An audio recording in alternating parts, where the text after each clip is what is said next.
Place à présent à regard croisé. Ce soir, on parlera des États-Unis. Les Américains ont tourné la page Donald Trump.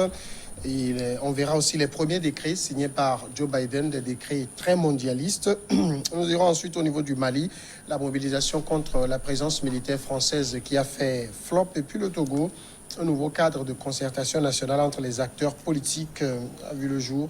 Et tout ça, ce sera avec Beau Soleil Obekou, qui est député et président de l'association Togo pour tous. Bonsoir, Beau Soleil. Bonsoir Samuel, bonsoir à tous les téléspectateurs et téléspectatrices. Face à vous, Adam Adjronou, directeur de publication de Vision d'Afrique. Bonsoir, Adam. Bonsoir Samuel, bonsoir à tous ceux qui nous suivent et à tous celles qui nous suivent de par le monde. Et à côté, Jérôme Sossou, de Triangle des Enjeux. Bonsoir, Jérôme. Oui, Sam, bonsoir, bonsoir. Chers panélistes, bonsoir à tous ceux qui nous suivent actuellement. C'est avec les États-Unis qu'on va commencer. On va parler donc de la page Donald Trump, définitivement tournée depuis hier à 17h, temps universel, 12h au niveau des États-Unis. Donald Trump n'est plus le président des États-Unis. Il a quitté donc la Maison-Blanche. Joe Biden a prêté serment et est désormais dans le fauteuil présidentiel. Beau Soleil Obekou, Donald Trump est parti parce que simplement les Américains en ont voulu ainsi. Oui, il est parti parce qu'il a perdu l'élection présidentielle et les Américains en ont voulu ainsi. Il est vrai qu'une grande majorité a voté pour lui, 74 millions d'Américains. Et selon le système électoral américain, ce n'est pas le nombre qui compte, mais ici, dans le cas d'espèce pour l'élection passée, Joe Biden, qui a gagné les élections, l'a dépassé largement aussi en termes de voix. Je crois que c'est avec un écart de 5 millions, voire 6 millions. Donc, Donald Trump est parti.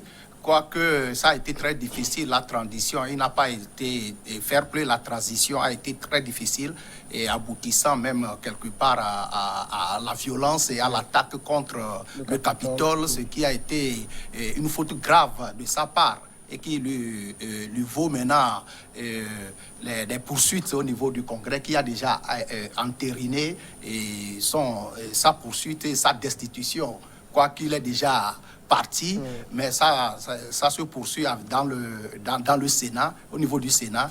Et je crois que Donald Trump est parti, qu'il l'ait voulu ou pas. Et il a résisté, il n'a pas reconnu jusqu'à ce jour sa défaite.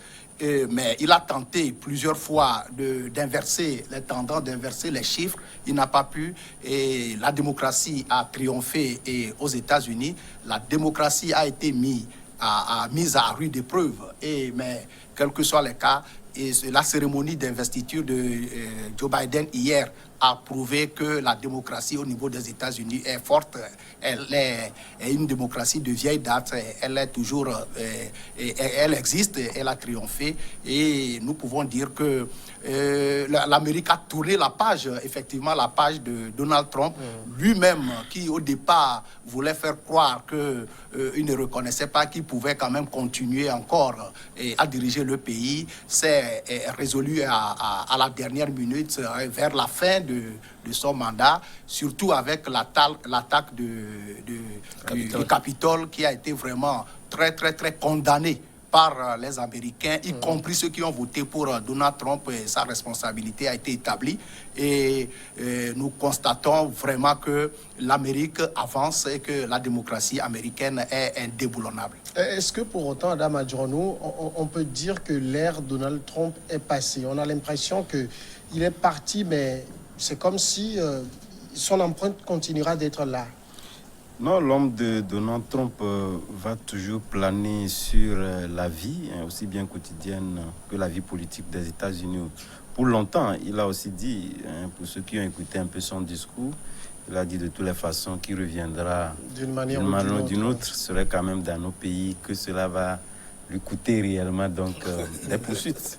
Ça vous a tout dit et cela s'explique par le fait que dans nos traditions et nos usages démocratiques, c'est vrai que lorsqu'on prononce ce genre de paroles, cela sous-entend que, en tout cas, vous n'avez pas l'impression de pouvoir revenir naturellement par la voie démocratique, surtout étant donné que il y a cette poursuite-là qui peut réellement tourner définitivement cette page-là en ce qui concerne sa participation aux élections, etc. Mais ce qu'il faut dire, je pense que Donald Trump a été donc l'homme qui a bafoué les traditions, et on l'a vu de bout en bout continuer dans cet élan jusqu'à l'aboutissement. D'ailleurs, le fait qu'il n'a pas eu envie de participer donc à la cérémonie de passation, cela ne devait pas étonner, puisque de bout en bout, ces 4 ans de règne de magistère à la tête donc des États-Unis, il a montré qu'il est naturellement là pour bafouer les traditions. C'est ce qu'il a eu quand même à exprimer pour cette non-participation donc à cette passation-là. Mais ce qu'il faut dire fondamentalement aussi, parce que il faudrait aussi faire recours à ce discours-là de Joe Biden. Dans ce discours-là, c'était réellement pour matérialiser, disons, un peu le revers ou carrément racogner ou un peu ramollir un peu l'image, parce qu'il a constaté que l'ère Donald Trump a fondamentalement divisé les États-Unis entre eux. Donc il faudrait réellement donc avoir un discours rassurant qui puisse permettre aux gens de pouvoir comprendre que il est là d'abord pour rassembler. Mais est-ce que lorsque nous prenons un peu la proportion, la marge critique des personnalités, de ceux qui ont voté pour Donald Trump, soit 15 millions déjà des Américains, vous comprenez directement que Joe Biden est quand même sur un terrain un peu miné. Puis ce serait très très difficile de pouvoir donc faire valoir une politique qui puisse donc convaincre ceux-là qui étaient donc puisque Donald Trump, même si nous le disons, c'est justement parce que nous avons l'impression que les traditions telles qu'elles s'exécutaient ou telles qu'elles s'exprimaient aux États-Unis n'est pas la même chose. Mais il y a donc beaucoup de ces Américains-là qui ont adhéré donc à cette politique-là. Voilà pourquoi je dis que de temps en temps, en tout cas pour ces premières années de Joe Biden, il aura quand même des difficultés à pouvoir donc faire prévaloir ou dérouler réellement donc sa politique sans penser donc à Donald Trump, qui a toujours cette masse critique derrière lui, qui continue donc pas à exprimer cette politique de Donald Trump. Alors, Jérôme Sossou, je pense que Adam Adjon le rappelait, 75 millions d'Américains ont voté pour Donald Trump, 79 millions pour Joe Biden. Ceux qui ont voté pour Donald Trump sont donc très nombreux, et finalement, ceux-là vont continuer par croire que Donald Trump reste. J'écoutais quelqu'un hier qui disait que la nouvelle demeure de Donald Trump est la nouvelle Maison Blanche pour eux. Bon, de toute façon, ce que moi je sais par rapport à la vie même politique des Américains, c'est que lorsqu'il s'agit de l'intérêt de leur pays, ils sont toujours unis. Quoi qu'on fera, quoi qu'on puisse dire, quoi qu'on puisse faire, lorsqu'il va s'agir des États-Unis, ils oublient leurs intérêts égoïstes et partisans, et ils s'attaquent à quoi que ce soit pour quand même préserver la vie de leur pays. Et donc, si aujourd'hui Donald Trump se retrouve chez lui à la maison, et que les 75 millions qui ont voté pour lui disent qu'ils vont aller rester avec lui, peut-être que son domicile devient la maison pour eux, tant mieux. Ils sont des Américains et tout se passe sur le territoire américain. On n'a pas déplacé le domicile de Donald Trump pour le mettre peut-être sur quelque part sur le continent africain. Et donc, moi, je ne trouve pas d'inconvénient. Toujours est-il que Donald Trump a finalement capitulé, et puis il a regagné son domicile, si même les Américains ne s'attendaient pas, si les Américains ne croyaient pas du tout, parce que quand on va faire référence à ce qui s'était passé au Capitole, et surtout hier lorsqu'il s'agirait de l'investiture de Joe Biden, vous avez vu, il y avait eu la peur dans le ventre des Américains, et puis on n'a pas voulu à ce que des gens assistent à cette investiture. On les a remplacés par des drapeaux dans le pays, et on a renforcé même la sécurité. On a mis l'armée, puis secondé par la police. Et donc les Américains ne s'attendaient même pas à ce que l'investiture se fasse dans la sécurité comme on l'avait vu hier. Et donc, pour moi, je sais et je continue de le dire que lorsqu'il va s'agir de l'Amérique, Donald Trump même aussi va s'unir avec Joe Biden, puisqu'on a déjà vu les expériences par le passé. Donc, Donald Trump va va faire l'amitié ou la réconciliation avec Joe Biden pour préserver les intérêts américains en toute sincérité. Alors, aujourd'hui, tout ce que fera par exemple Joe Biden, on le verra tout à l'heure à travers ses premiers décrets, on mettra toujours cela en comparaison avec ce qu'a fait Donald Trump, comme si finalement Donald Trump n'était pas tout à fait parti. Non, au fait, c'est une rupture, l'élection de Joe Biden, c'est une rupture par rapport à celle à la présidence de Donald Trump. Et c'est pour ça d'ailleurs que Joe Biden a été élu. Et on n'oublie pas que la plupart de ceux qui ont voté pour Joe Biden ont voté contre Donald Trump. C'est parce qu'ils voulaient voter contre Donald Trump qu'ils ont voté pour Joe Biden. Et tout ce que Joe Biden va prendre comme décision, ça va être en rupture avec la manière de faire de Donald Trump, qui a quand même mis je crois, au niveau de la présidence, qui a bouleversé les manières de faire et les pratiques qui se faisaient depuis de longues dates et au niveau des présidents des États-Unis.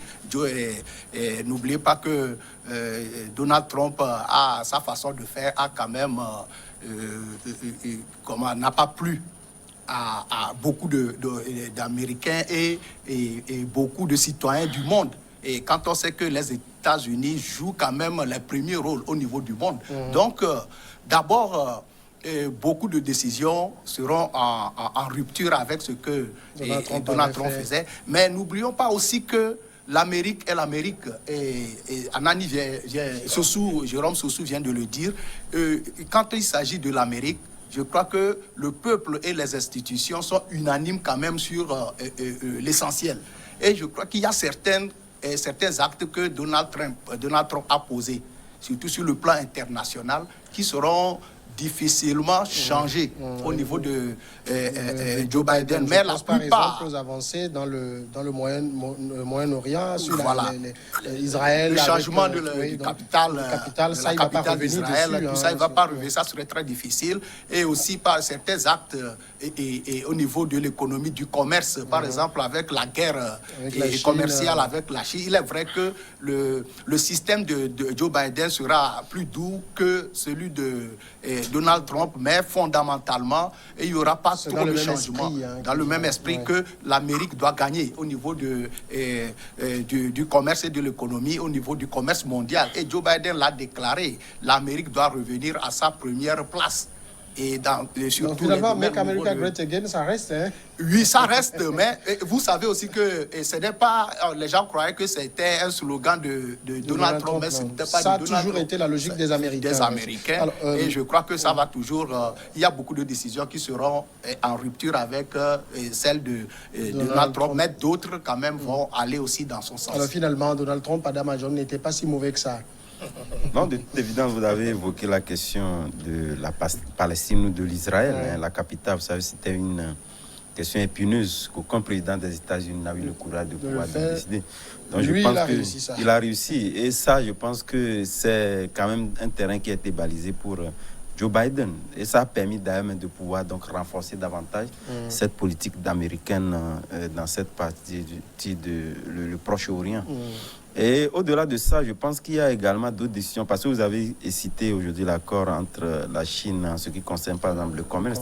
Et lorsqu'on parle réellement donc que les États-Unis reviennent quand même à sa grandeur, en ce qui concerne le multilatéralisme qu'il a toujours exprimé de par le monde, je pense que au lieu, lorsque les gens essaient un peu d'orienter réellement donc le regard sur le fait que Donald Trump est venu davantage compliquer réellement dans ces relations-là. Ces relations-là sont compliquées dans la mesure où carrément, avec l'ultime objectif de pouvoir permettre aux États-Unis de tirer meilleur profit en ce qui concerne dans l'économie. Donc de toutes les façons, je pense que sur le plan diplomatique, c'est vrai que Joe Biden, avec ses militants ou ceux qui l'ont voté, auront quand même à l'esprit de pouvoir dire qu'on aura vraiment des relations assez flexibles. Mais l'intention y est. C'est de toujours faire en sorte qu'on renforce davantage cette politique-là, mais à l'avantage des États-Unis. Donc, dire carrément que cette politique de Donald Trump, au regard du fait qu'il y a quand même eu des exagérations entre griffes en ce qui concerne certains prises de décision, mais au-delà de tout revenait donc aux États-Unis. Puisqu'il n'a pas pris de décision en ce qui le concerne, lui-même particulièrement, puisqu'on sait que c'est un homme d'affaires, il peut prendre des décisions dans l'intention de pouvoir permettre aux États-Unis donc de pouvoir retrouver cette grandeur-là toujours voulue par les États-Unis. Je pense que la quasi-majorité de la population américaine lui seront quand même reconnaissants sur cet aspect-là. Il y a au moins un dirigeant du monde qui regrette un peu le départ de Donald Trump, c'est le Premier ministre israélien Benjamin Netanyahu qui dit que en Donald Trump, les États-Unis ont eu l'un des meilleurs amis, meilleurs alliés sur lequel il aurait pu compter. Mais chacun passe à sa chapelle, chacun passe à ses intérêts.